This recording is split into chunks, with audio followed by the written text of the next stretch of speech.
إن الحمد لله نحمده ونستعينه ونستغفره ونعوذ بالله من شرور أنفسنا ومن سيئات أعمالنا من يهده الله فلا مضل له ومن يضلل فلا هادي له وأشهد أن لا إله إلا الله وحده لا شريك له وأشهد أن محمدا عبده ورسوله أما بعد فإن خير الحديث كتاب الله وخير الهدي هدي محمد صلی اللہ علیہ وعلى آلہ وسلم وشر الأمور محدثاتها وكل محدثة بدعة وكل بدعة ضلالة وكل ضلالة في النار.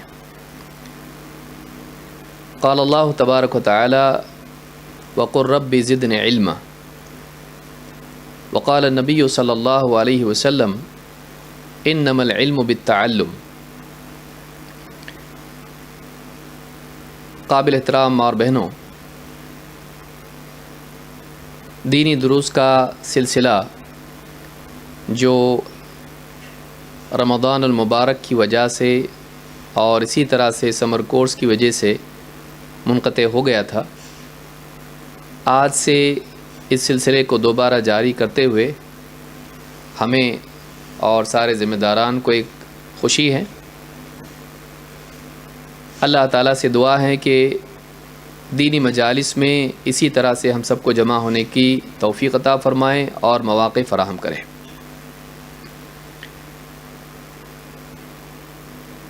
اللہ تعالیٰ نے قرآن کریم میں اپنے نبی کو اس بات کا حکم دیا ہے کہ آپ اللہ تعالیٰ سے اس بات کی دعا کریں کہ اللہ تعالیٰ آپ کے علم میں اضافہ کرے. وقل رب زدنی علما. اے نبی آپ یوں کہیے، اے میرے پروردگار، اے میرے رب، مجھے علم میں اور بڑھا دے. اس دعا سے معلوم ہوتا ہے کہ ایک طالب علم سے کبھی سیر نہیں ہوتا، وہ کبھی رکتا نہیں ہے، اس کی چاہت ماند نہیں پڑتی اور نہ پڑنی چاہیے، بلکہ اس کے دل میں ہمیشہ اس بات کی طلب رہنی چاہیے کہ کل تک میرے پاس جتنا علم تھا، آج میرے پاس جتنا علم ہے، میں اس سے زیادہ علم حاصل کرنے والا بنوں، آگے بڑھنے والا بنوں. اس لیے کہ علم کے سلسلے میں رکنا زوال کی شروعات ہے. اگر انسان ایک وقت یہ سوچ لے کہ اب میں نے بہت علم حاصل کر لیا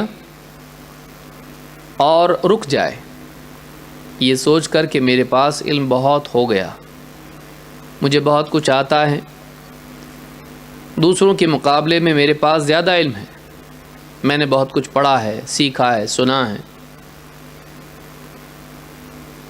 اگر وہ اس مقام کو پہنچ بھی جائے، واقعی ایسا ہو بھی، لیکن اگر اس کی سوچ یہ بن جائے اور وہ علم پر قناعت کر لے، یہیں سے اس کے علم میں بوسیدگی پیدا ہونا شروع ہوتی ہے، اس کا علم خراب ہونا شروع ہوتا ہے.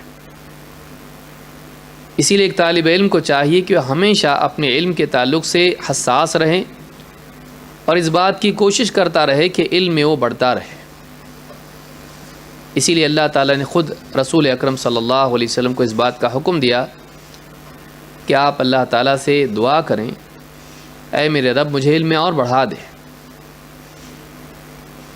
خود نبی صلی اللہ علیہ وسلم کے لیے جب یہ بات تھی کہ آپ علم میں زیادتی طلب کریں، تو ہمارے لیے من باب اولیٰ یہ ضرورت ہے کہ ہم علم کے معاملے میں رکے نہیں بلکہ آگے بڑھتے رہیں.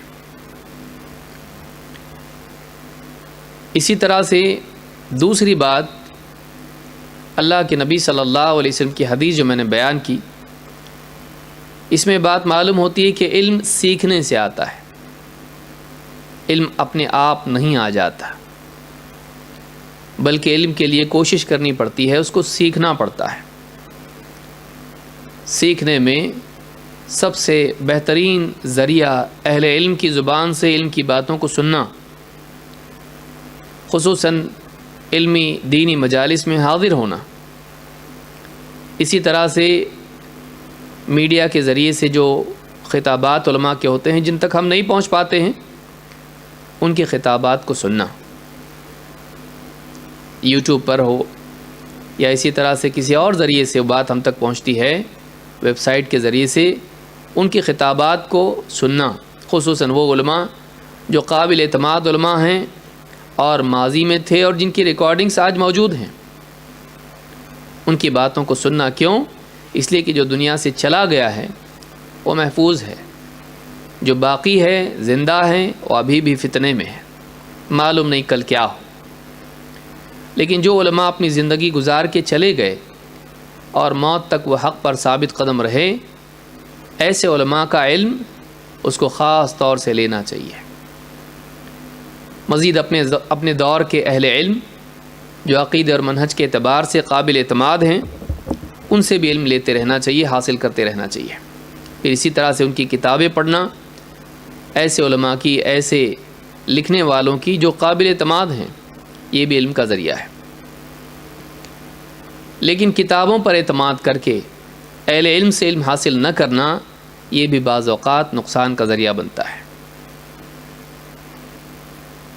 پڑھی ہوئی بات انسان صحیح طور پر سمجھ نہیں پاتا، توضیح اس کے سامنے نہیں ہوتی ہے، آیت کا مطلب کچھ سمجھ لیا، حدیث کا مطلب کچھ اور سمجھ لیا، خود بھی گمراہ ہوا اور جتنے لوگوں کو بتایا وہ بھی گمراہ ہو گئے۔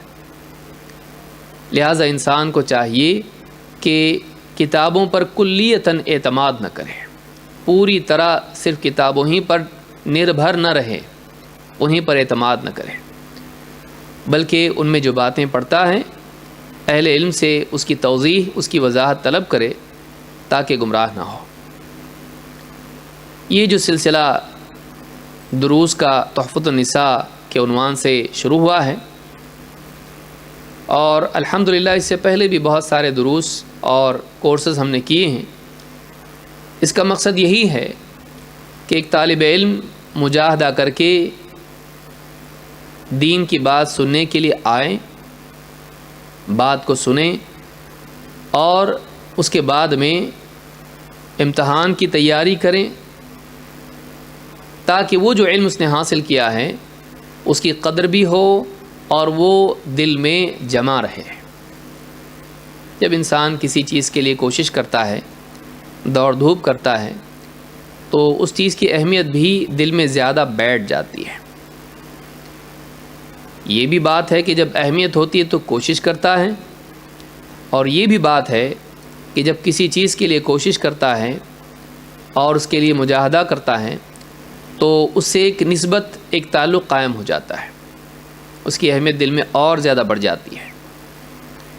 تو ان دروس میں آنا، سردی، گرمی، بارش، دھوپ میں آنا، بارش کے موسم میں آنا، تکلیف اٹھا کے آنا، بظاہر لگتا ہے کہ بھائی بعد میں تو ریکارڈنگ مل جائے گی، اس میں مجاہدہ کرنے کی کیا ضرورت ہے۔ لیکن اگر ہم سلف کے حالات کو دیکھیں تو ان کا یہ مزاج نہیں تھا، ان کا یہ ذہن نہیں تھا۔ ہو سکتا ہے انسان سوچے کہ بھائی ریکارڈنگ ہوگی 2 مہینے، 4 مہینے، 6 مہینے کے بعد جب کورس ختم ہو جائے گا تو یہ دروس اپلوڈ ہوں گے اور میں اسے حاصل کر لوں گا یا کر لوں گی۔ لیکن حاضر نہ ہونے کی وجہ سے اس کے کورس کے ختم ہونے سے پہلے اور ان دروس کے سننے سے پہلے موت آ جائیں، کیا کریں گے؟ بعض اوقات انسان آج کے کام کو کل پر ٹالتا ہے، انسان اپنے کام کو ٹالتا ہے، لیکن اللہ تعالیٰ موت کے وقت کو نہیں ٹالتا ہے۔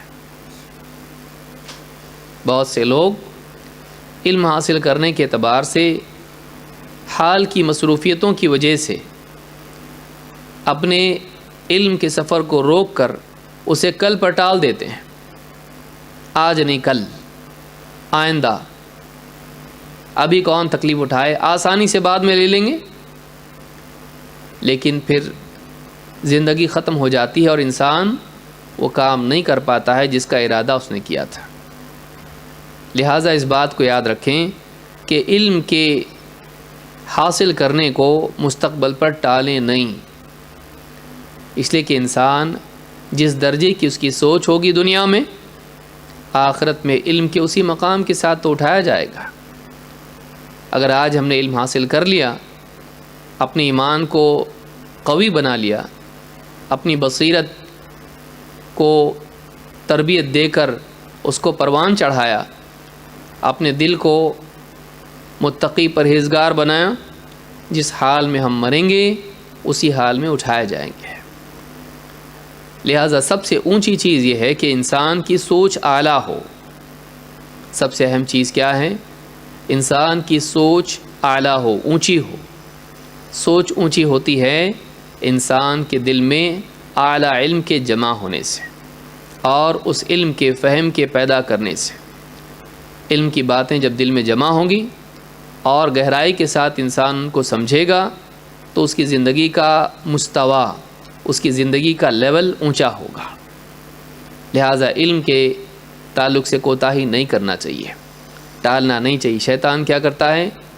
ٹالنے کے لیے مجبور کرتا ہے، آئندہ دیکھیں گے، آئندہ دیکھیں گے۔ ایک اور فتنہ اس میں یہ ہے کہ طالب علم میں عجلت ہوتی ہے، جلد بازی۔ طالب علم، بہت سے طلباء جو ہیں علم حاصل کرنے کے اعتبار سے جلد باز ہوتے ہیں، ان کے دل میں فنش کرنا اصل ہوتا ہے۔ اسی لیے بعض اوقات ان کے دلوں میں بات آتی ہے، یہ جو تحفۃ النساء کا کورس ہے ذرا شارٹ ایکسپلینیشن کے ساتھ جلدی ختم ہو سکتا ہے کیا؟ ہو سکتا ہے، ایک دن میں بھی ہو سکتا ہے۔ پورا کورس اگر حدیث بیان کر دی جائے، اس کا ترجمہ کر دیا جائے اور اس میں مشکل الفاظ کو بس سمجھا دیا جائے اور اکا دکا جملہ اس پر بول دیں کہ پوری حدیث کا حاصل کیا ہے، خلاص ایک دن میں پورا کورس ختم ہو سکتا ہے۔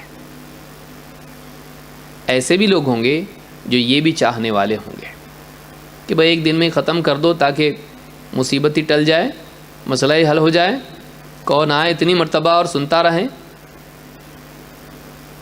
لیکن علم کے تعلق سے اور ان کورسز کا مقصود جو سامنے رکھا گیا تھا پہلے سے، وہ یہ نہیں تھا کہ کسی طرح سے ہم عوام کو سرسری باتیں بتائیں۔ اس کورس کے انعقاد کا مقصد کیا تھا؟ جو لوگ گہرائی کے ساتھ دین کا علم حاصل کرنا چاہتے ہیں، ایک ایک آیت، ایک ایک حدیث، اس کی تفصیلی شرح، اس میں کتنی باتیں نکلتی ہیں اس حدیث میں سے، اور اس میں کیا اختلاف ہے، اور کیا اس میں صحیح مطلب ہے اور کہاں سے غلط مطلب لے سکتا ہے انسان، کتنے معنی اس میں ہیں، کیا کیا مسائل اس سے مستنبط ہوتے ہیں، اس آیت سے کیا کیا باتیں سامنے آتی ہیں، جو خاص کر کے وہ طلباء جو گہرائی کے ساتھ دین کو سمجھنا چاہتے ہیں اور کل کو دعوت کا کام بھی کریں گے، اور بہت سی بہنیں جو خود کام کرتی بھی ہیں اپنے اپنے دائرے میں، ضروری نہیں کہ درس کی شکل میں ہو، بلکہ اپنے اپنے دائرے میں، اپنے خاندان میں، اپنے رشتہ داروں میں، پڑوسیوں میں دین کی بات کبھی جمع ہو گئے کرتی ہیں، سمجھاتی ہیں۔ تو ایسی بہنیں، ان کے سامنے دلیلوں کی وضاحت ہو، ایسا نہ ہو کہ کوئی حدیث وہ سنیں، پڑھیں، سرسری طور پر اس کو سمجھیں، کچھ کا کچھ مطلب ان کے ذہن میں آ جائے اور وہی غلط بات لوگوں کے سامنے بیان کرنے لگے۔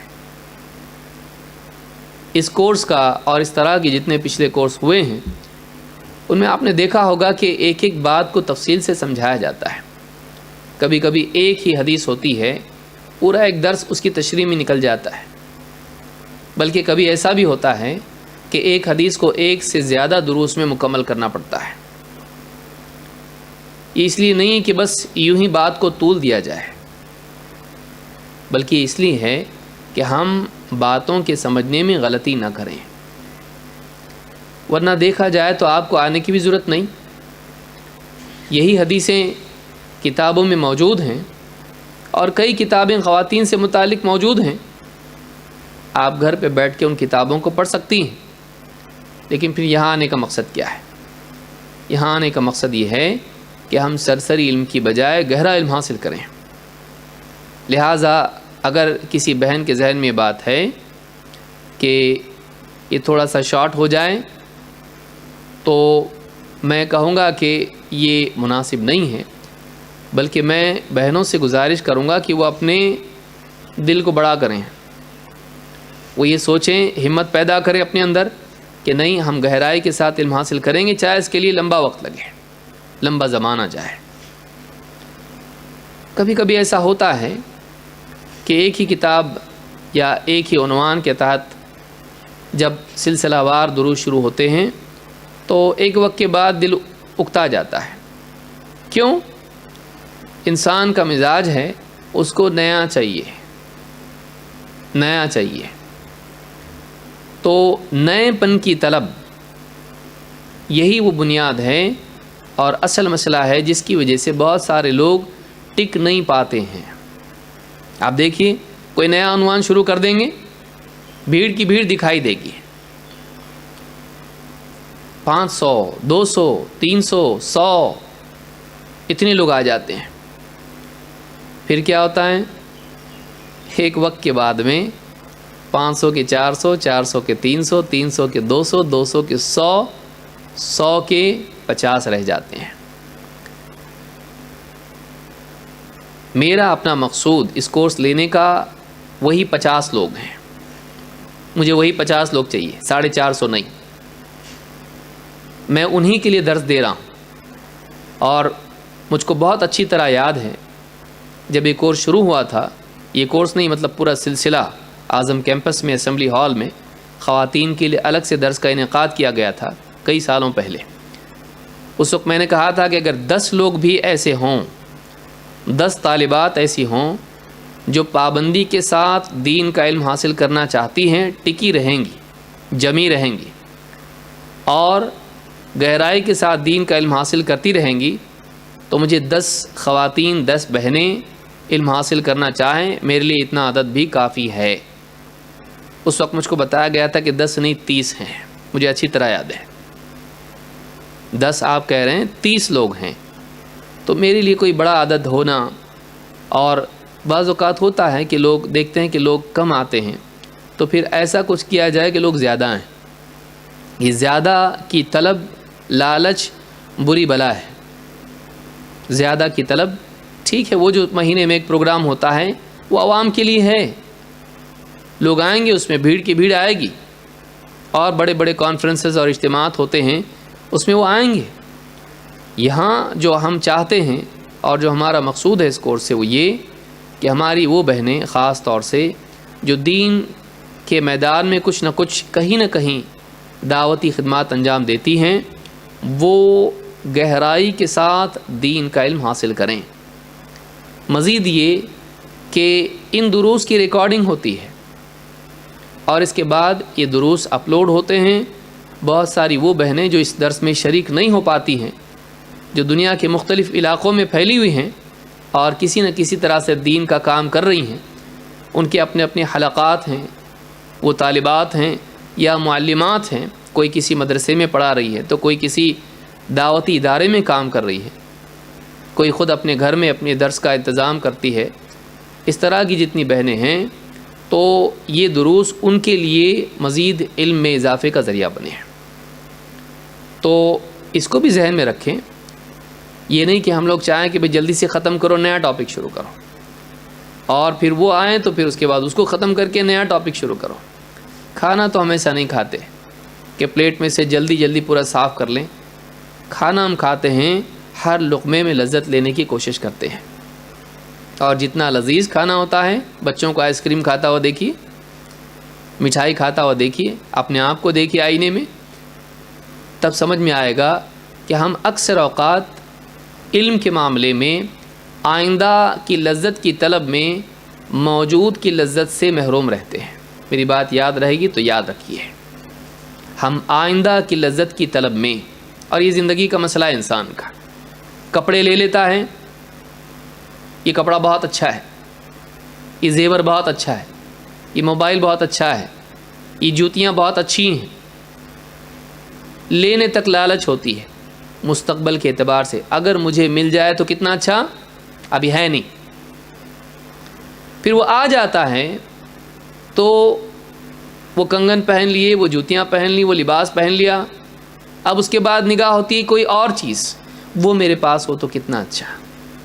اور اسی طرح سے ہم لوگ قبر میں چلے جاتے ہیں، ہم لوگ جو ملا ہیں اس کی لذت سے محروم رہتے ہیں۔ پہنے ہوئے زیورات، پہنے ہوئے کپڑے، پہنے ہوئی جوتیاں، پہنا ہوا سب کچھ جو ہمارے پاس ہیں، ہم اس سے محظوظ نہیں ہوتے۔ جو ہمارے پاس نہیں ہیں وہ آ جائیں تو کتنا اچھا، اور اگلا چاہیے، یہ مل جائیں اس کے بعد اور اگلا چاہیے۔ تو مسئلہ یہی ہے کہ انسان حاصل کی قدر نہیں کرتا ہے، اور جو نہیں ہے اس کی لالچ کرتا ہے۔ یہی وجہ ہے کہ اس کو کبھی بھی واقعی سکون نہیں ملتا، واقعی سکون نہیں ملتا۔ لہٰذا اس کو یاد رکھیں کہ جو علم ہمارا سلسلہ چل رہا ہے، طلب اپنے اندر پیدا کریں۔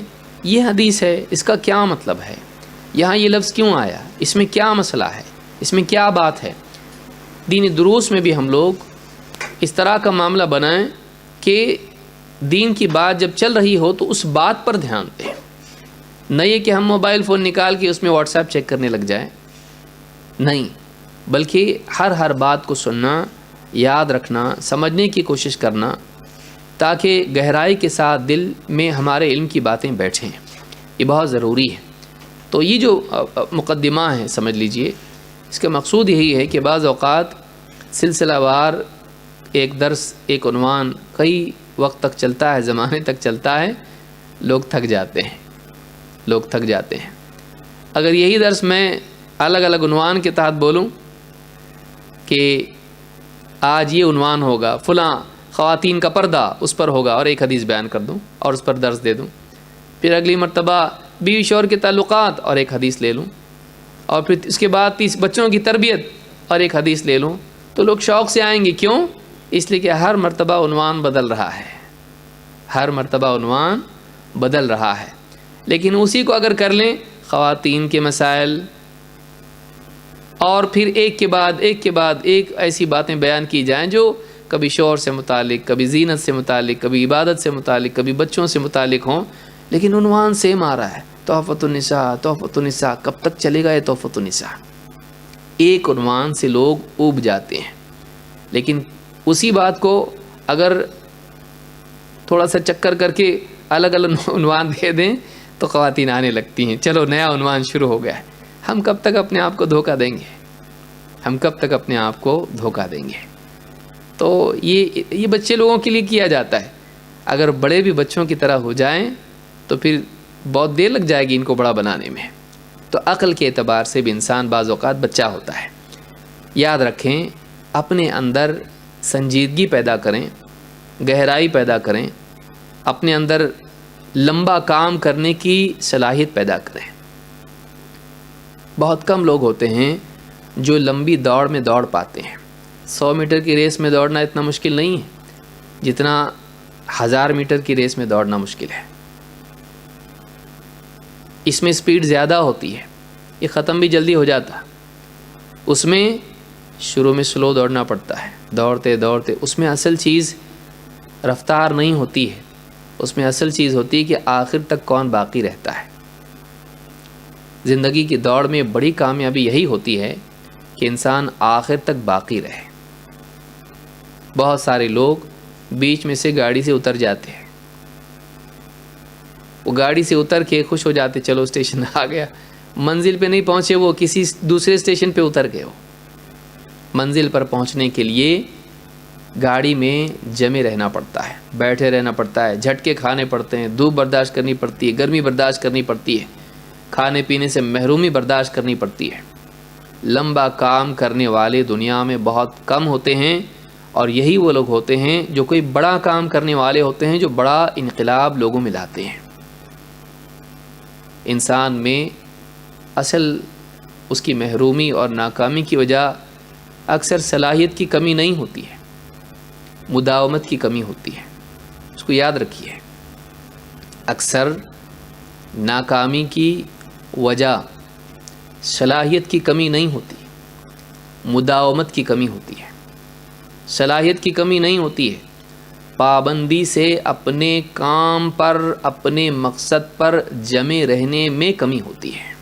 لوگ نہیں ٹک پاتے، ایک چیز پر لمبا کام کرنے کے لیے لوگ ٹک نہیں پاتے ہیں. یہی وجہ ہے کہ لوگ ناکام ہوتے ہیں. چاہے پھر وہ وزن کم کرنے کی مہم ہو، چاہے وہ علم حاصل کرنے کا معاملہ ہو، چاہے وہ دنیا کی کوئی اور کامیابی ہو. انسان لگاتار ٹکا نہیں رہ پاتا ہے اور اسی لیے وہ کامیاب نہیں ہو پاتا، ناکام ہوتا ہے. اور جنت کے بارے میں آپ دیکھیے، اللہ تعالیٰ نے فرمایا کہ جنت میں کیا کہا جائے گا؟ جزاء بما صبرتم، جزاء بما صبرتم. فرشتے کہیں گے یہ بدلہ ہے تمہارے جمے رہنے کا، تمہارے صبر کرنے کا. صبر کا معنی کیا ہے؟ جمے رہنا، ٹکے رہنا، مقصد پر ٹکے رہنا. تو اس کو یاد رکھیں کہ بیچ بیچ میں آتا ہے اس طرح سے شیطان وسوسے لے کے آتا ہے دل میں کہ کب ختم ہوگا. کبھی دائیں پوچھتے، کبھی بائیں پوچھتے، بہت لمبا ہو رہا نا کورس، شارٹ ہوتا تو کتنا اچھا ہوتا ہے اور جلدی ختم ہو جائے. اس کے بعد کون سا کورس ہے؟ تو اس کے بعد والے سے کیا ہونے والا ہے؟ اس سے کیوں نہیں؟ یعنی یہ کیا ہے؟ غیر اہم ہے. اس کے بعد والا بہت زبردست ہے، سیدھا جنت میں لے کے جائے گا. اور یہ کہاں لے جائے گا؟ جہنم میں. اگلا کیا ہے؟ علم ہے. یہ کیا ہے؟ جہالت ہے.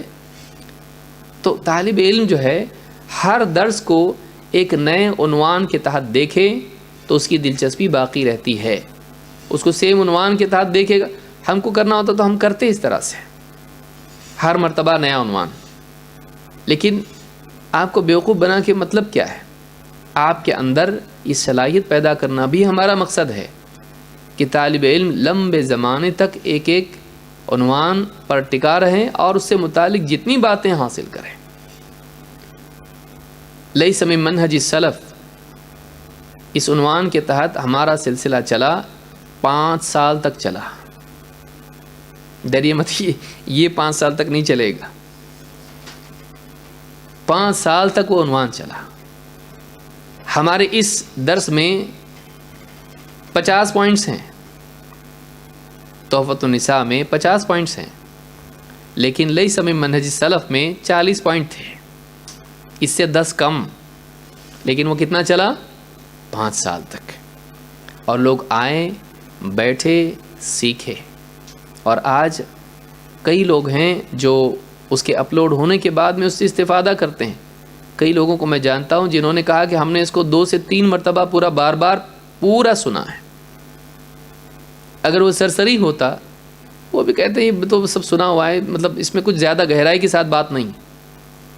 لہٰذا یاد رکھیں کہ علم کا مداومت کے ساتھ علم حاصل کرنا، طلب علم میں دوام، یہ واقعی انسان میں ترقی اور نکھار لاتا ہے. یہ بتائیے پھل میں رس کب آتا ہے؟ جلدی سے ٹہنی سے جدا ہونے سے، یا شاخ سے جڑے رہنے سے؟ یا شاخ سے جڑے رہنے پر. پھل جب اپنے پیڑ سے جڑا رہتا ہے تب جا کر وہ مکمل ہوتا ہے. جلدی سے الگ ہو جائیں، آم نہیں، کیری کا کیری رہتا ہے. یہ یاد رہے گا آپ لوگوں کو. ہاں، جلدی سے اگر توڑ لیا جائے پیڑ سے اس کو، وہ کیری رہتی ہے کھٹی، کھٹا کا کھٹا ہی رہے گا. اور رنگ بھی اس کا کیسا؟ ہرا،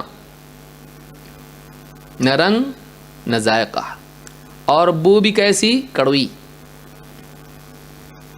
آپ اپنے بارے میں سوچیں، آپ کو کیری بننا ہے یا کیا بننا ہے؟ اگر آپ کو واقعی کامیاب ہونا ہے تو آپ کو لمبے زمانے تک علم کے حصول میں ٹکے رہنا پڑے گا. بات ذرا لمبی ہو گئی لیکن بات سمجھانا مقصود ہے. وقتاً فوقتاً شیطان کبھی دائیں کان میں آ کے کبھی بائیں کان میں آ کے بولے گا، کیا لمبا اتنا شارٹ میں نہیں ہو سکتا تھا کہ مختصر کرو اس کو. ایسے طلبہ آئیں یا نہ آئیں کوئی فرق نہیں پڑتا ہے. ان کے لیے ہم مختصر نہیں کریں گے، ان کے لیے ہم مختصر نہیں کریں گے. وہ بعد میں اپلوڈ ہونے کے بعد سن لیں. اور واقعی ایسے طلبہ کچھ لمبا کام بھی نہیں کر پاتے ہیں، بڑا کام بھی نہیں کر پاتے ہیں. ان کے لیے ہم کیوں ضائع کریں اپنی کوششوں کو؟ ہماری کوششوں کا مقصود وہ لوگ ہیں جو گہرائی کے ساتھ باتوں کو سمجھنا چاہتے ہیں اور خود بھی آگے جا کے دین کا کام کرنا چاہتے ہیں. ایسے 10 نہیں، ہم کو 3 بھی ملے تو بہت ہے.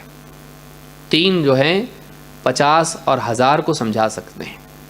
لیکن ہم ایسے اگر دروس ہوں جس میں گہرائی نہ ہو، سرسری بات ہو، کام نہیں ہو پائے گا. ہم کو رسم ادا نہیں کرنا ہے. ان دروس کے ذریعے سے کوئی رسم ادا نہیں کرنا ہے. ایک ذمہ داری نبھانا ہے، دین کی توضیح. اللہ تعالیٰ قرآن کریم میں اپنے نبی کے بارے میں فرماتا ہے وَأَنزَلْنَا إِلَيْكَ الذِّكْرَ لِتُبَيِّنَ لِلنَّاسِ مَا نُزِّلَ إِلَيْهِمْ وَلَعَلَّهُمْ يَتَفَكَّرُونَ. اے نبی، ہم نے آپ کی طرف اس نصیحت کی کتاب کو نازل کیا تاکہ آپ لوگوں کے سامنے بیان کر دیں، حق کو واضح کر کے رکھیں، اور وَلَعَلَّهُمْ يَتَفَكَّرُونَ، اور تاکہ وہ خود بھی غور کریں. تو معلوم ہوا کہ اللہ کی طرف سے آنے والے علم کو واضح کرنے کا حکم اللہ نے اپنے نبی کو دیا. تو اصل مقصود تلاوت نہیں، بلکہ اسی کے ساتھ اس کی وضاحت ہے. صرف الفاظ کا پڑھ لینا قرآن کے لیے کافی نہیں، اس کی وضاحت ضروری ہے. اسی لیے اللہ کے نبی صلی اللہ علیہ وسلم نے اپنے قول سے اور اپنے عمل سے اللہ کی کتاب کو واضح کیا.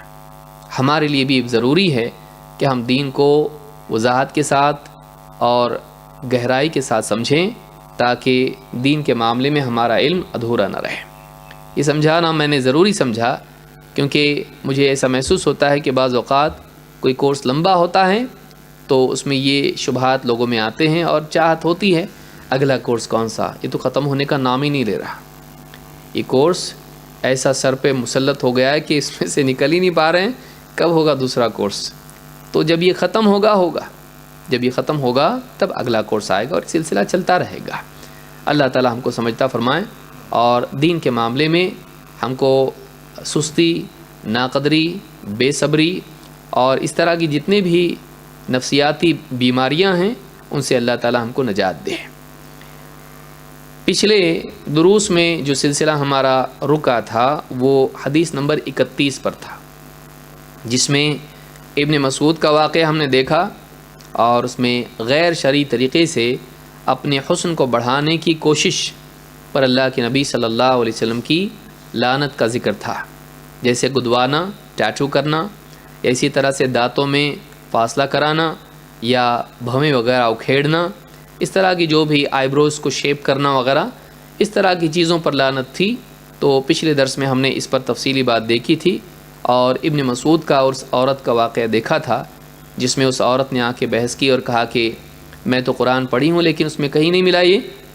اور پھر اس عورت نے بھی کہا کہ میں سمجھتی ہوں کہ آپ کے گھر والے تو کرتے ہی ہوں گے اس کو. تو انہوں نے کہا کہ جا کے اندر دیکھ لو. اور پھر باہر آنے کے بعد جب اس نے کہا کہ ایسی کوئی چیز تو میں نے نہیں دیکھی، انہوں نے کہا اگر دیکھتی تو میری بیوی میرے ساتھ نہیں رہتی. تو یہ سارا واقعہ ہم نے پچھلے درس میں دیکھا تھا، اور یہیں آ کر ہم رک گئے تھے. اب اسی سے آگے ہم بات شروع کریں گے انشاءاللہ.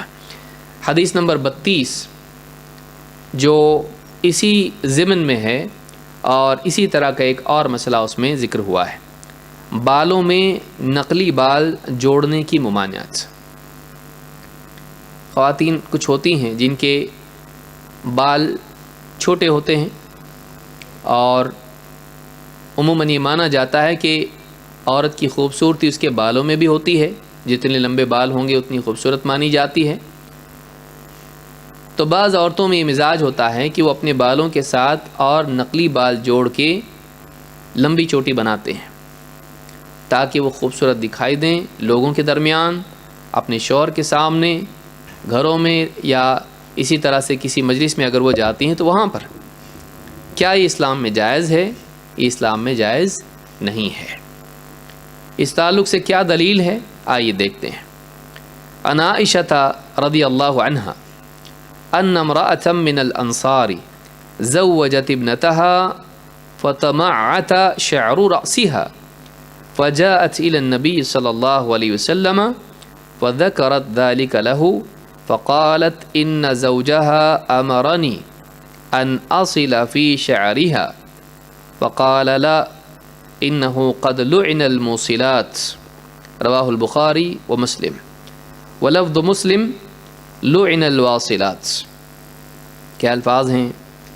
عائشہ رضی اللہ تعالیٰ عنہ فرماتی ہیں انصار کی ایک خاتون، اس نے اپنی بیٹی کا نکاح کیا تو ایسا ہوا کہ اس کے سر کے بال جھڑ گئے دلہن کے. فجاءت الی النبی صلی اللہ علیہ وسلم، تو وہ عورت یعنی ماں اللہ کے نبی صلی اللہ علیہ وسلم کے پاس آئی. فذکرت ذلک لہ، اور اس نے یہ سارا قصہ اللہ کے نبی صلی اللہ علیہ وسلم سے بیان کیا. وقالت ان زوجہا امرنی، اور کہا کہ میری بیٹی کے شوہر نے مجھ سے کہا ہے ان اصل فی شعرہا، کہ میں اس کے بالوں میں کچھ بال اور جوڑ دوں، نقلی بال جوڑ دوں. فقال لا، تو اللہ کے نبی صلی اللہ علیہ وسلم نے فرمایا نہیں. یعنی وہ پوچھنے کے لیے آئی تھی کہ شوہر نے ایسا کہا ہے تو میں کروں نہیں کروں. آپ نے کہا لا، نہیں. انہو قد لعن الموصلات، بال جوڑنے والیوں پر لعنت کی گئی ہے. موصلات اس سے مراد الواصلات ہے، جیسا کہ مسلم کے الفاظ بھی ہیں لعن الواصلات. واصل وصلہ کا معنی ہوتا ہے پہنچنا یا جوڑنا. اب واصلات کون ہیں؟ جوڑنے والیاں، جو کسی عورت کے بالوں میں بال جوڑیں، نقلی بال رکھ دیں اور اسی طرح سے چوٹی بڑھاتے جائیں، جہاں بال ختم ہو جائیں چوٹی ختم ہو جائیں، پھر کچھ اور جو ہے اس میں جوڑ کے اور ایکسٹرا کر کے لمبی چوٹیاں بن گئی ایک دم. تو اس طرح سے اگر کرتے ہیں تو یہ واصلہ، اس عورت نے یہ کام کیا. اور اس عورت کو جو یہ مطالبہ کرتی ہے کہ ایسے بال مجھے جوڑو، یہ بھی عورت اسی کے ضمن میں آتی ہے. تو یہاں پر واصلہ کے بارے میں کہا گیا انہو قد لعن الموصلات، اللہ تعالیٰ کی طرف سے جو بال جوڑتی ہیں عورتیں ان پر لعنت کی گئی ہے، چاہے وہ بزنس کرتی ہوں اس کا یا پھر اپنے خاندان میں یوں ہی اپنے طور پر والنٹریلی ایسا کرتی ہوں، تب بھی ان پر کیا ہے؟ لعنت ہے. اس حدیث کو امام البخاری نے کتاب النکاح میں روایت کیا ہے، حدیث نمبر 5205، اور امام مسلم نے کتاب اللباس والزینہ میں اس کو روایت کیا ہے، حدیث نمبر 2123. اس سے معلوم ہوتا ہے کہ بالوں میں بال جوڑنا یہ حرام ہے. اللہ کے نبی صلی اللہ علیہ وسلم کی ایک اور حدیث ہے جس میں آپ نے فرمایا لعن اللہ الواصلہ والمستوصلہ والواشمہ والمستوشمہ، اللہ کی لعنت ہو یا اللہ نے لعنت کی ہے. لعن اللہ یہ دونوں اعتبار سے ہوتا ہے، ایک تو خبر کے طور پر اور ایک دعا کے طور پر. جیسے اللہ کے نبی صلی اللہ علیہ وسلم کہیں لعن اللہ، تو اس سے مراد کبھی یہ بھی ہوتا ہے کہ آپ دعا کر رہے ہیں اللہ لعنت کریں، اور کبھی اس میں خبر ہوتی ہے، کبھی طلب یعنی بد دعا اور کبھی خبر کہ اللہ نے لعنت کی ہے. عربی کے گرامر کے اعتبار سے ان الفاظ میں دونوں کی گنجائش ہے. یہ بھی گنجائش ہے کہ اللہ نے لعنت کی ہے، اور یہ بھی گنجائش ہے کہ آپ بد دعا کر رہے ہیں اللہ کی لعنت ہو. لعن اللہ الواصلہ، اللہ کی لعنت ہو واصلہ پر، یعنی وہ عورت جو کسی اور کے بالوں میں جوڑے. والمستوصلہ، اور وہ عورت جو کسی سے کہے کہ میرے بالوں میں جوڑ دو، ڈیمانڈ کرنے والی اور اسی طرح سے اس ڈیمانڈ کو پورا کرنے والی، ان دونوں پر لعنت ہے. والواشمہ والمستوشمہ، اور اللہ تعالیٰ کی لعنت ہو واشمہ پر اور مستوشمہ پر. وشم کہتے ہیں گدوانے کو، جس کو ہم ٹیٹو کرنا کہتے ہیں. تو کوئی عورت اگر یہ بزنس کرتی ہے یا اپنے طور پر کرتی ہے، کسی اور کے بدن پر گدواتی ہے، اس پر بھی لعنت ہے. اور کوئی عورت جا کے کسی کے پاس اپنے اوپر ٹیٹو کرواتی ہے، اس پر بھی لعنت ہے. تو اس حدیث سے بات معلوم ہوتی ہے کہ اللہ کے نبی صلی اللہ علیہ وسلم نے بالوں کے جوڑنے والی اور اپنے بالوں میں کسی کو جوڑنے کے لیے کہنے والی، مطالبہ کرنے والی، ان دونوں پر لعنت کی ہے. امام البخاری نے کتاب اللباس میں اس حدیث کو روایت کیا ہے ابو ہریرہ رضی اللہ تعالیٰ عنہ سے، حدیث نمبر 5933۔ اسی طرح سے ایک اور جگہ یہ حدیث موجود ہے، امام البخاری نے اور اسی طرح سے امام مسلم نے بھی ابن عمر رضی اللہ تعالیٰ عنہما سے اس روایت کو نقل کیا ہے۔ صحیح بخاری کتاب اللباس حدیث نمبر 5937 اور صحیح مسلم کتاب اللباس والزینہ حدیث نمبر 2124۔ اس حدیث سے بات معلوم ہوتی ہے کہ نہ صرف جوڑنے والی بلکہ اپنے لیے اس کا مطالبہ کرنے والی عورت پر بھی لعنت ہے، دونوں گناہ میں شریک ہیں۔ سعید بن مسیب کہتے ہیں، اب سوال ہے کہ اس کی وجہ کیا ہے، کیوں نہیں کرنا ایسا؟ سعید بن مسیب کہتے ہیں، قدم معاویہ بن ابی سفیان المدینہ، معاویہ ابن ابی سفیان رضی اللہ تعالیٰ عنہما مدینہ تشریف لائے، آخر قدمت قدمہ، آخری مرتبہ جب ان کا مدینہ آنا ہوا تھا اس مرتبہ، فخطبنا، جب وہ مدینہ تشریف لائے تو انہوں نے ہمیں خطبہ دیا، فاخرج قبۃ من شعر، تو انہوں نے بالوں کا ایک گچھا نکالا، فقال ما كنت ارى ان احدا يفعل هذا غیر اليهود، انہوں نے بالوں کا گچھا دکھا کے کہا کہ میں تو اب تک یہی سمجھتا تھا یہ وہی عمل ہے جو صرف یہود کرتے ہیں، یہود کے سوا کوئی نہیں کرتا ہے۔ ان احدا ما كنت ارى ان احدا يفعل هذا غیر اليهود، میں تو بس یہی سمجھتا تھا کہ اس کو صرف یہود ہی کرتے ہیں، بالوں میں بال جوڑتے ہیں۔ وَإِنَّ النَّبِيَّ صلی اللہ علیہ وسلم سماہ الزور، یعنی الوصال فی الشعر، اور اللہ کے نبی صلی اللہ علیہ وسلم نے اسے جھوٹ اور دھوکہ قرار دیا ہے۔ زور کہتے ہیں جھوٹ کو، تو اللہ کے نبی صلی اللہ علیہ وسلم نے بالوں میں بال جوڑنے کو جھوٹ قرار دیا۔ زور عربی زبان میں جھوٹی گواہی کے لیے بھی آتا ہے، جاہلیت کی رسم و رواج کے لیے بھی آتا ہے، تو یہ جھوٹ ہے، کیونکہ عورت جو زینت کر رہی ہے وہ دکھا رہی کہ میرے بال اتنے لمبے ہیں، جبکہ اس کے بال اتنے لمبے نہیں ہیں، اور وہ جھوٹے طور پر اپنے آپ کو لمبے بالوں والی ثابت کر رہی ہے، تو یہ چیز ممنوع ہے۔ اللہ کے نبی صلی اللہ علیہ وسلم نے اس سے منع کیا ہے۔ اور مزید اس سے بات معلوم ہوئی کہ بالوں میں اس طرح سے بال جوڑنا جس کو وصل کہتے ہیں، یہ یہودیوں کا عمل ہے، یہ مسلمانوں کا طریقہ نہیں ہے، یہ یہودیوں کا طریقہ ہے۔ تو اللہ کے نبی صلی اللہ علیہ وسلم نے اس کو جھوٹ قرار دیا ہے، زور قرار دیا ہے۔ امام البخاری نے اسے احادیث الانبیاء میں روایت کیا ہے، حدیث نمبر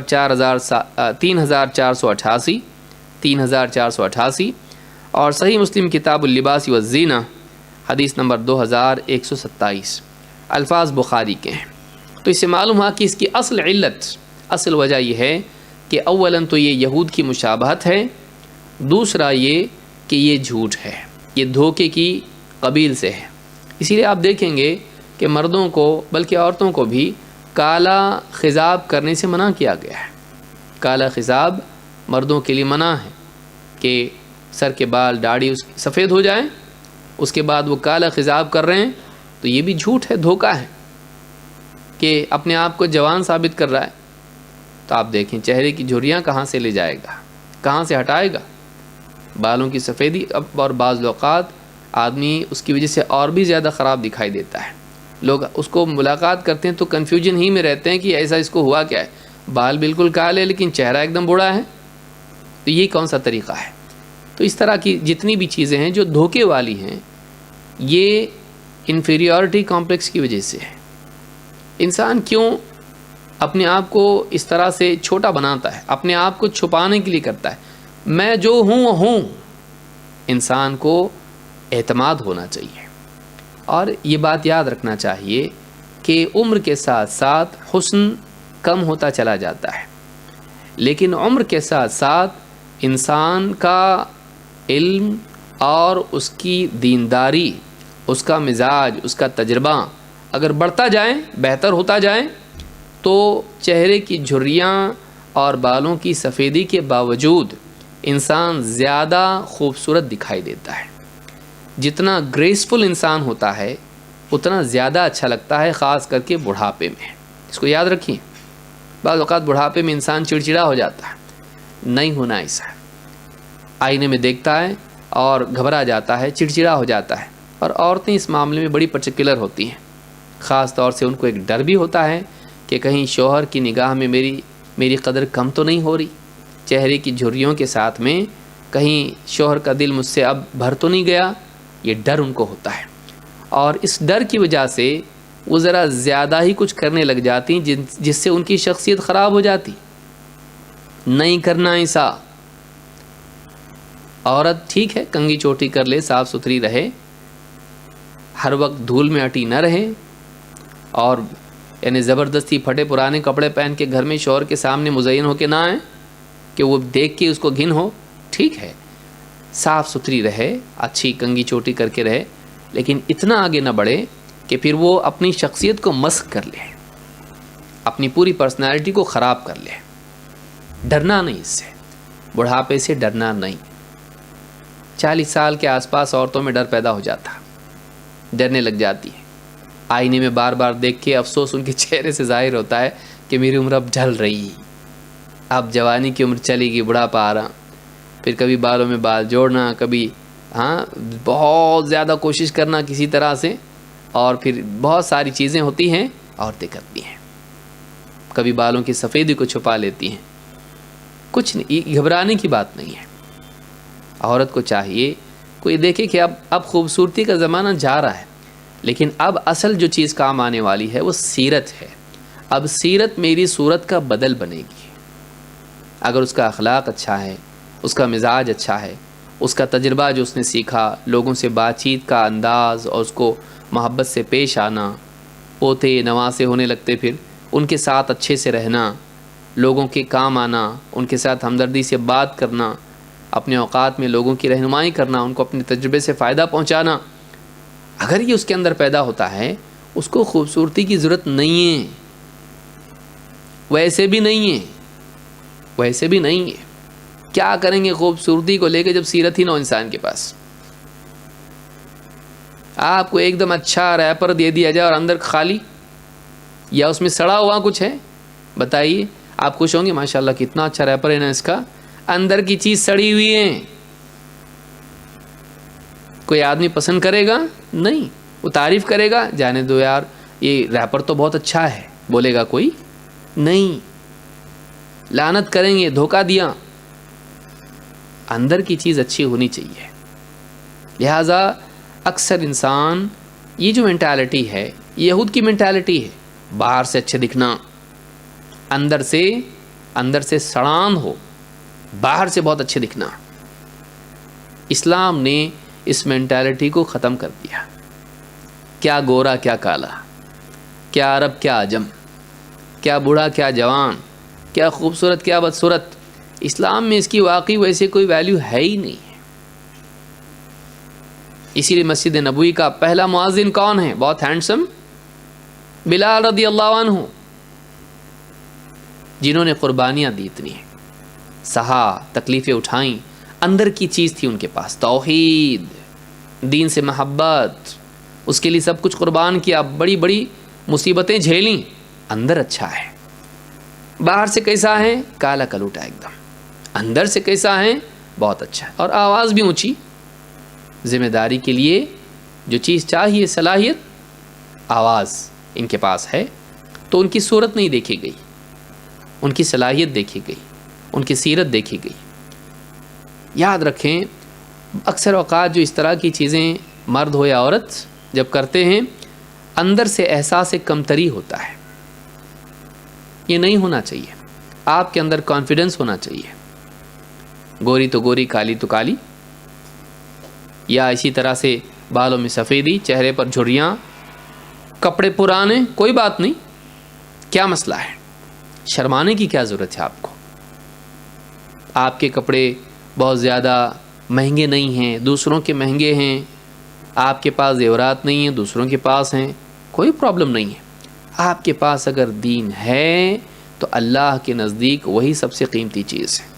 اور اکثر سماج میں بھی جب تک آپ کے اندر ڈر نہ ہو لوگ آپ پر مسلط نہیں ہوتے. میری بات یاد رکھیں. آپ کے اندر اگر لگ رہا ہے میرے پاس زیور نہیں, میں خوبصورت نہیں, میرے پاس کپڑے نہیں, آپ کے چہرے پر اگر وہ فیلنگ ہے اور آپ کے ہاؤ بھاؤ سے اگر محسوس ہو رہا, دوسرے آپ پر مسلط ہوں گے, رحم کریں گے آپ پر اور آپ کو برا لگے گا. لیکن اگر آپ کے اندر کچھ بھی نہیں ہے, ایک عورت ہے جو بالکل بدصورت ہے, کالی کلوٹی ہے, زیورات بھی نہیں اور پرانے کپڑے ہیں, لیکن وہ کانفیڈنٹ ہے اپنے دین پر, اپنے ایمان پر, اپنی صلاحیت پر, اور واقعی اس کے پاس صلاحیت ہے, اور وہ کبھی اس کی بات سے فیل نہیں ہو رہا ہے کہ اس کو فیل ہوتا ہے. لوگ اس کو اس کی وہ ساری کمیوں کو نظر انداز کرتے ہیں اور اس عورت سے مرعوب ہوتے ہیں, اس کا خود پاور محسوس کرتے ہیں. تو اپنی کمی کا اس طرح سے احساس ہونا یہ انسان کو چھوٹا کرتا ہے. یاد رکھیں میری بات کو, یہ بس ایک بات ہے, اس کے ذہن میں کچھ بات ذہن میں آ گئی اس لیے بتا رہا ہوں. ہمارے اپنے دور میں بچیاں بعض اوقات غیر مسلموں کے چکر میں آنے کی وجہ بھی یہی ہوتی ہے. غریب گھر کی ہوں اور گھر میں میری اتنی اہمیت اور ویلیو نہیں ہے, اور انگلش بھی اتنی اچھی آتی نہیں, کالج میں آ گئی. اب دوسرے لوگ دیکھو, لڑکے ہائی فائی, دوسری لڑکیاں کتنی اونچے گھروں کی اور ایسی اور ویسی, یہ جا کے ان کے جیسی بننے کی کوشش کرتی ہے. تتلیوں میں یہ بھی تتلی بننے کی کوشش کرتی ہے. نہیں بننا ایسا, جو تو ہے وہ رہیں. تو برقعے والی, پردے والی, سیدھی سادی, شرم حیا والی, یہ ساری صفات جو تیری ہیں تو ان کو کھو مت. لوگوں کے بیچ میں جا کے ویسی بننے کی کوشش مت کر. اپنی پرسنالٹی کو, اپنی شخصیت کو بچاں. تو جو ہے وہ رہیں, اپنے آپ کو کھو مت کسی اور چیز کو پانے کے لیے. یہ مینٹالٹی مسلمان کی ہونا چاہیے. تو یہ یہودیوں کی بات ہے, یعنی اللہ کے نبی صلی اللہ علیہ وسلم نے اس سے منع کیا ہے. تو یہ جو بالوں کو جوڑنا اور یہ ساری لپسٹک اور چہرے پر اتنا پوتنا کہ منہ دھوئیں تو کوئی دوسری عورت دکھائی دینے لگے. بعض اوقات میک اپ اتنا زیادہ ہوتا ہے عورتوں کا کہ اگر بغیر میک اپ کے کوئی دیکھ لے تو پھر سے سلام کرے, پہچانا ہی نہیں, کوئی دوسری عورت ہے. یہ کون ہے بھائی؟ کہا کہ وہی ہے جو ابھی میک اپ والی تھی, بس منہ دھو کے آئی ہے. لوگوں کو یقین نہیں آتا, اور یہ ٹرینڈ چل رہا ہے. باہر ملکوں میں اس طرح کا ٹرینڈ چلتا ہے. پہلے یہ لیئر, پھر وہ لیئر, پھر تیسرا لیئر, پورے چہرے پر چونا لگا لگا لگا کے بالکل ایک عورت کچھ کا کچھ بن جاتی ہے. کیوں؟ آپ کو اتنی واقعی وقت بھی بہت ہے ان کے پاس. کیوں؟ اور بعد کی عمر میں یہ سارے کیمیکلز چہرے کو بالکل خراب کر دیتے ہیں. کوئی چیز دنیا میں ایسی نہیں کہ اس کا کوئی ری ایکشن نہیں ہوگا, سائیڈ ایفیکٹس نہیں ہوں گے. نہیں ہے. آج کی لذت کل کی مصیبت. تو یہ سب چیزیں جو ہے اس سے بچنا چاہیے. آپ تھوڑا موڑا کر لیے ٹھیک ہے, بہت زیادہ آؤٹ آف دا وے جا کے نہیں کرنا. کبھی کبھی تو بعض اوقات خواتین اس درجے مزین ہو جاتی ہیں کہ مردوں کو بھی دیکھ کر گھن ہوتی ہے. مردوں کو بھی دیکھ کر گھن ہوتی ہے. سلیم الفطرت انسان کبھی پسند نہیں کرے گا. یاد رکھیں, ان چیزوں سے بچیں. میڈیا میں دیکھ کر اپنے آپ کو ویسا بنانے کی کوشش نہ کریں. بالوں کو جوڑنا, لپسٹک لگانا, چہرے پر لیپا پوتی کرنا, ناخن بڑے بڑے کرنا, اور یہ ساری چیزیں, اس طرح کی جتنی بھی چیزیں ہیں ان چیزوں سے بچیں. بھوے جو ہے اس کو شیپ کرانا اور نقلی پلکیں لگانا, یہ کیا ہے؟ نقلی پلکیں لگانا. آنکھوں کے اندر پھر وہ کیا کیا لگاتے ہیں, وہ آنکھوں کی جو پیوپلز چینج کرنا بالکل اندر سے. گھاری آنکھیں ہو گئی, ماشاء اللہ کتنی اچھی دکھ رہی ہے. کیوں؟ جھوٹ پر جھوٹ پر جھوٹ پر جھوٹ پر جھوٹ. اپنے آپ کو کیوں چھپا رہے آپ اتنے برے ہو کہ آپ اپنی اصل شکل میں نہیں آ سکتے لوگوں کے سامنے. سوچیے اس کا اندر کیا چل رہا ہے, باہر کیا چل رہا ہے, اس سے اندر کیا چل رہا ہے معلوم پڑتا. آپ کو اپنے آپ سے اتنی گھن ہے, آپ کو اپنے آپ کے بارے میں اتنا, آپ کے مارکس اتنے کم ہیں آپ خود ہی اپنے آپ کو فیل کر لیے کہ آپ اپنی اصل صورت میں سامنے نہیں آ سکتے لوگوں کے، چھپا چھپا کے اس کو لیئر پہ لیئر کے نیچے چھپا کے پھر آپ لوگوں کے سامنے آ رہے ہیں. کیوں؟ ضرورت نہیں ہے اس کی. یاد رکھیں آپ جو ہیں وہی ہیں. اپنی سیرت کو بہتر بنائیں، اپنے اندر صلاحیتیں پیدا کریں. آپ کی ضرورت جب لوگوں کو محسوس ہوگی تو آپ کی شکل و صورت کو سب لوگ اوائڈ کریں گے، اس کو کوئی دھیان نہیں دے گا، آپ کو اس کے باوجود قبول کریں گے. اپنے اندر صلاحیتیں پیدا کریں. خالی جو ہے لفافہ اچھا بنا کے مطلب نہیں. خالی لفافہ کون سے فائدے کا؟ ہاں، ریپر خالی اچھا بنانے سے کیا مطلب ہے؟ اندر اچھائی ہونا چاہیے. یاد رکھیں اس کو. تو یہ بات ہم نے دیکھی کہ یہ یہود کا طریقہ ہے بالوں کو جوڑنا، اور اسی طرح سے اس سے منع کیا گیا ہے. اسی طرح سے آپ دیکھیں حمید ابن عبد الرحمن کہتے ہیں انہ سمع معاویہ ابن ابی سفیان عام حج علی المنبر. حمید ابن عبد الرحمن کہتے ہیں کہ انہوں نے معاویہ ابن ابی سفیان کو حج کے سال، جس سال حضرت معاویہ نے حج کیا، منبر پر یہ کہتے سنا. فتناول قصۃ من شعر، حضرت معاویہ نے بالوں کا ایک گچھا ہاتھ میں لیا. وکانت فی یدی حرسی، جو کہ ان کے سیکیورٹی گارڈ کے ہاتھوں میں تھا. اس میں سے خود انہوں نے لے کر لوگوں کے سامنے اس کو بتایا، دکھایا. فقال یا اہل المدینہ این علماؤکم، کہا اے مدینہ والوں تمہارے علماء کہاں ہیں؟ این علماؤکم، تمہارے علماء کہاں ہیں؟ سمعت النبی صلی اللہ علیہ وسلم ینہی عن مثل ہذہ، میں نے اللہ کے نبی صلی اللہ علیہ وسلم کو سنا ہوں آپ اس سے منع کرتے تھے، بالوں میں بال جوڑنے سے منع کرتے تھے. وَيَقُولُ إِنَّمَا هَلَكَتْ بَنُو إِسْرَائِيلَ حِينَ اتَّخَذَهَا نِسَاؤُهُمْ، بنی اسرائیل ہلاک ہو گئے جب ان کی عورتوں نے ایسا کرنا شروع کیا. نقلی بال جب جوڑنے شروع کیے بنی اسرائیل ہلاک ہو گئے. امام البخاری نے اس کو روایت کیا ہے احادیث الانبیاء میں، حدیث نمبر 3468، اور امام مسلم نے کتاب اللباس والزینہ میں اس کو روایت کیا ہے حدیث نمبر 2127 پر. کہا کہ بنی اسرائیل ہلاک ہو گئے جب عورتوں نے یہ کرنا شروع کیا. خالی بال جوڑنے سے ہلاک ہو گئے نہیں، وہ بال جوڑنا ایک مینٹالٹی کی علامت تھی. عورتیں اپنی زینت کے ذریعے سے لوگوں کو لبھانے کا مزاج ان کا بن گیا. جھوٹ پر جھوٹ کر کے نقلی پن ان کے اندر آ گیا، اور اس طرح سے دوسروں کو لبھانا، اٹریکٹ کرنا، یہ مزاج بننے کے بعد سارے معاشرے میں تباہی مچ گئی. اس چیز سے بچنا چاہیے. اصل جڑ میں کیا ہے وہ دیکھیے. جڑ میں یہ مصیبت ہے. خالی بال جوڑنا صرف اتنا ہی نہیں ہے، اس کے ساتھ میں اور بھی تو چیزیں ہیں. جابر بن عبداللہ رضی اللہ تعالیٰ عنہ کہتے ہیں زجر النبی صلی اللہ علیہ وسلم ان تصل المرأة برأسها شیئا، اللہ کے نبی صلی اللہ علیہ وسلم نے، جابر بن عبداللہ کیا کہتے ہیں، اللہ کے نبی صلی اللہ علیہ وسلم نے اس بات سے منع کیا ہے کہ عورت اپنے بالوں میں کچھ جوڑے، یعنی بال جوڑے. امام مسلم نے اس کو روایت کیا ہے کتاب اللباس والزینہ میں حدیث نمبر 2126 پر. تو اس سے معلوم ہوتا ہے کہ یہ چیز اسلام میں منع ہے. سوال یہ پیدا ہوتا ہے کہ کیا اگر کوئی عورت بیماری کی وجہ سے اس کے بال جھڑے ہوں کیا وہ جوڑ سکتی ہے؟ یعنی دو صورتیں ہوئیں. ایک تو یہ کہ عورت بس یوں ہی اور زیادہ خوبصورت دکھائی دینے کے لیے کر رہی ہیں، کوئی پرابلم اس کو نہیں ہے.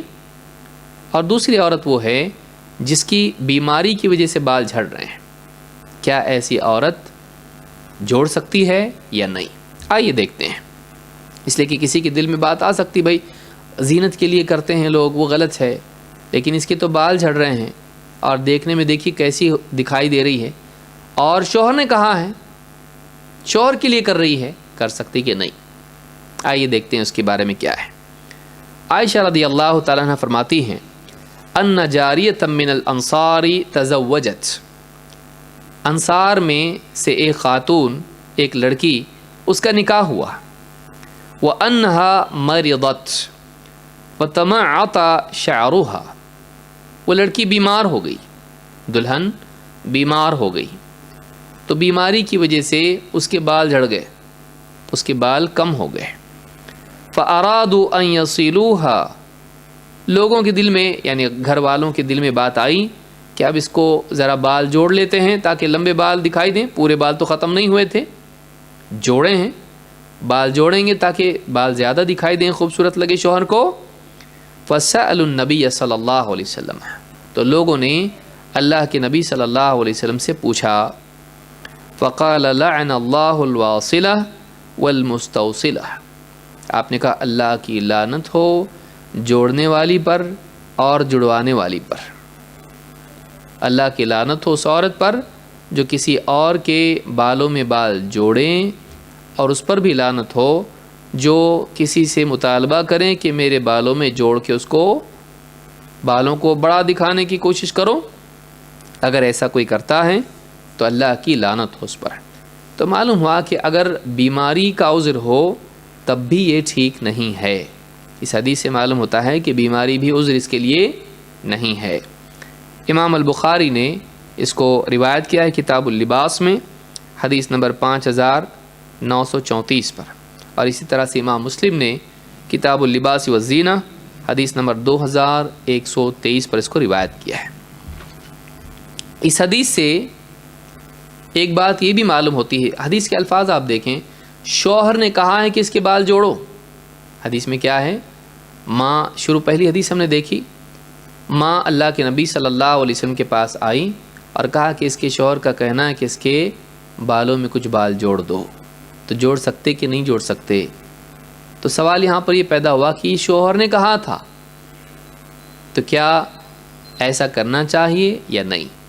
اس حدیث سے بات معلوم ہوتی ہے، اور اگر آپ امام البخاری کا باب دیکھیں جو اس حدیث پر قائم کیا، انہوں نے کیا باب قائم کیا؟ امام بخاری نے کہا باب لا تطیع المرأة زوجها فی معصیۃ، اس بات کا بیان، اس بات کا باب کہ عورت اپنے شوہر کی فرما برداری نہیں کرے گی گناہ کے کام میں، معصیت میں طاعت نہیں، یعنی شوہر کے کہنے کے باوجود بھی نہیں کریں گے، بال نہیں جوڑیں گے۔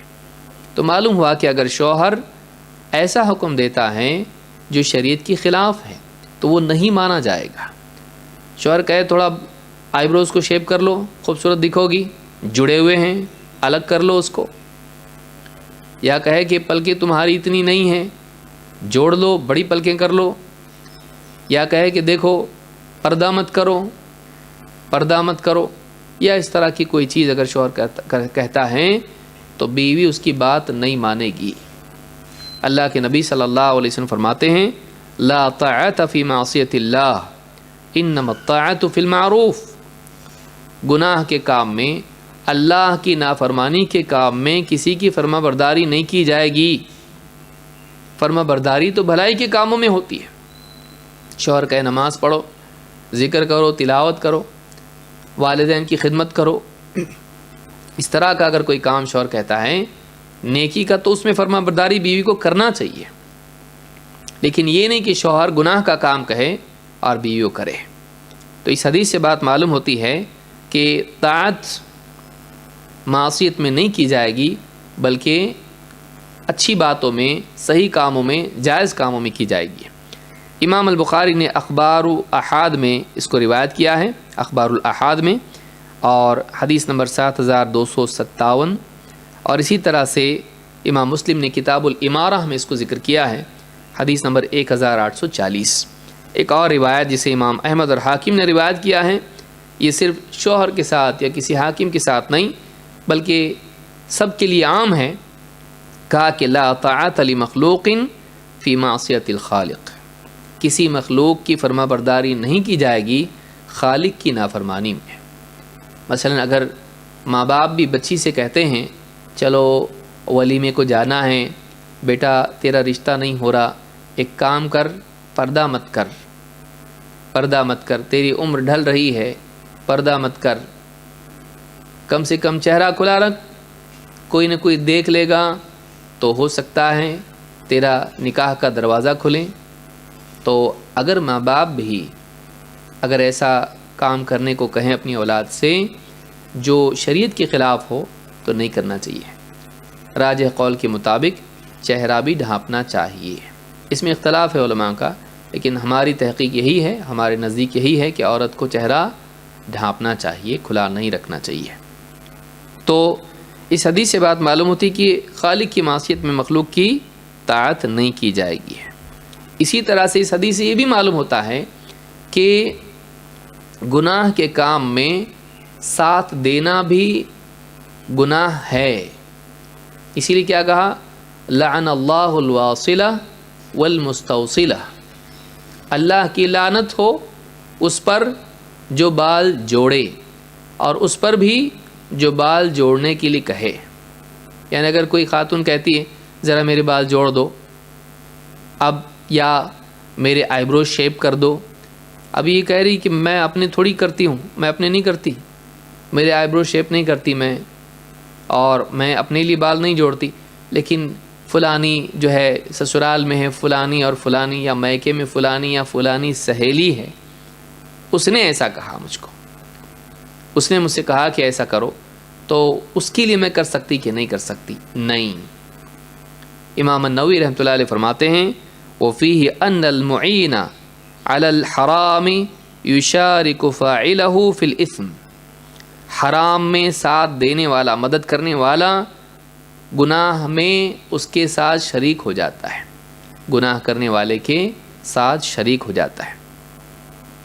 جیسے کوئی عورت کہے کہ مجھے فیس بک پہ اپنا فوٹو ڈالنا ہے، لو ذرا میری ایک فوٹو نکالو، اور آپ اس کا فوٹو نکال کے دے دیے موبائل میں. بہت بڑا آپ جینٹل مین ہیں یا آپ بہت بڑی جینٹل وومن ہیں، آپ بالکل دل نہیں توڑنا چاہتی ہیں، آپ نے اس کا فوٹو نکالا اور بے پردگی کے ساتھ وہ عورت فوٹو نکال کے اس کو انسٹاگرام پہ فیس بک پہ ڈال رہی ہے. اگر آپ نے اس میں مدد کی، اس کے اس بے پردگی کے اور اس تبرج کے گناہ میں آپ نے اس کی مدد کی، آپ بھی اس میں شریک ہیں.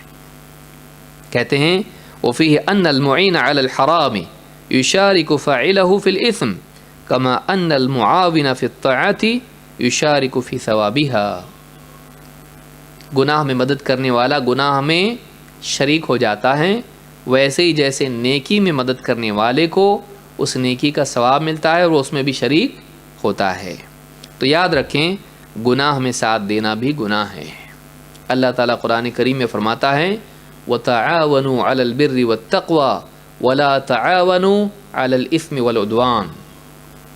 نیکی اور تقوی کے کاموں میں ایک دوسرے کا ساتھ دو، تعاون کرو، کوآپریٹ کرو، ہیلپ کرو. وَلَا تَعَاوَنُوا عَلَى الْإِثْمِ وَالْعُدْوَانِ. گناہ اور سرکشی کے کام میں ایک دوسرے کا ساتھ مت دو. تو کسی اور کا ساتھ دینا گناہ میں یہ ٹھیک نہیں ہے. کوئی عورت کہ ذرا ساڑی پہنا دو مجھ کو، اور بے پردہ اسی جاری باہر، اور آپ برابر اس کو پہنا کے بھیج رہے، دیکھو ایسا پہنتے ہیں. میں پہنتی تو نہیں، لیکن پہلے پہنتی تھی، اب چھوڑ دیا، اب میں تم کو پہناتی ہوں، آئیے. اب وہ ویسے ہی بے پردہ، جسم کے بعض حصے چھپے ہوئے اور بعض حصے دکھاتے ہوئے وہ جا رہی سب پورے گاؤں میں، اور اس نے اس کو اچھے سے ساڑی پہنائی. نہیں کر سکتے ایسا. اگرچہ آپ نہیں کرتے، لیکن دوسرے کو مدد اگر آپ کریں اسی کام میں جو غلط ہیں، تو آپ بھی اس کے ساتھ گناہ گار ہوں گے. لہٰذا یاد رکھیں معصیت میں اس حدیث سے معلوم ہوا. تو کئی باتیں ہم نے سیکھیں. اولاً یہ کہ بالوں میں بال جوڑنا یہ منع ہے، اس پر اللہ کی لعنت ہے. کیوں؟ اس لیے کہ یہود کا کام ہے، یہ جھوٹ ہے. پھر ہم نے یہ بھی دیکھا کہ اللہ کے نبی صلی اللہ علیہ وسلم نے سختی سے ڈانٹا ہے، اس پر لعنت آپ نے بھی کی اور لعنت کی دعا کی ہے، بد دعا کی ہے. اور اسی طرح سے ہم نے دیکھا کہ یہ ہلاکت کا ذریعہ ہے، کیونکہ بنی اسرائیل میں ہلاکت اس کے ذریعے سے آئی. ہم نے یہ بھی دیکھا کہ بیمار بھی اگر ہو تب بھی یہ جائز نہیں ہے، بیماری کی وجہ سے بال جھڑ جائیں تب بھی جائز نہیں ہے. پھر اسی کے ساتھ ہم نے دیکھا کہ اگر ماں باپ یا شوہر اگر معصیت کا حکم دیں، ایسی زینت کا حکم دیں جو جائز نہیں، ان کی بات بھی نہیں ماننا چاہیے. اسی طرح سے ہم نے یہ بھی دیکھا کہ اگر کوئی عورت خود یہ نہیں کرتی ہے لیکن کسی اور کو کرتی ہے تو وہ بھی گناہ گار ہوگی اسی طرح سے جس طرح سے عمل کرنے والی گناہ گار ہو رہی ہے. کیوں؟ اس لیے کہ گناہ کے کام میں ڈائریکٹلی مدد کرنا یہ گناہ ہے. تو اللہ تعالی ہم سب کو سمجھ عطا فرمائیں اور دین کا علم حاصل کرنے کی توفیق دے. میں سمجھتا ہوں بہت ساری بہنیں آج نہیں آئی ہوں گی کہ اتنا جمود ٹوٹنا، ہاں ٹائم لگتا ہے نا، رکی ہوئی گاڑی چلنے میں تھوڑا ٹائم لگتا ہے، دھکا زور سے دینا پڑتا ہے اس کو، اور بعض بہنیں ہوتی ہوتا کہ نہیں معلوم نہیں. تو جتنی بہنیں آج نہیں آئی ہیں، اگر آپ کے ربط و ضبط میں ہیں آپ ان کو خبر کریں، آنے کی ترغیب دیں، تلقین کریں. علم کے لیے حاضر ہو کر علم سیکھنا یہ اپنی ذات میں خود ایک بہت بڑی سعادت ہے. اس سے انسان کے مجاہدے کی وجہ سے علم میں مزید برکت پیدا ہوتی ہے. علم کے لیے تکلیف اٹھانا یہ علم کے پختگی کا ذریعہ بنتا ہے اور اللہ کی طرف سے اس پر مزید ہدایت ملتی ہے. قرآن میں اللہ نے فرمایا والذین جاہدوا فینا لنہدینہم سبلنا، جو ہماری خاطر مجاہدہ کرتے ہیں ہم انہیں اپنی راہوں کی ہدایت، رہنمائی عطا کرتے ہیں. تو اللہ کی طرف سے گائیڈنس ملتا ہے، بندے کی طرف سے اگر سٹرگل ہو، اگر اس کی طرف سے مجاہدہ ہو تو. اللہ تعالیٰ ہم سب کو سمجھ عطا فرمائیں. آج کے لیے اتنا ہی کافی ہے. انشاءاللہ اگلے درس میں ہم مزید آگے احادیث کا مطالعہ کریں گے. اقول ھذا واستغفر اللہ لی ولکم.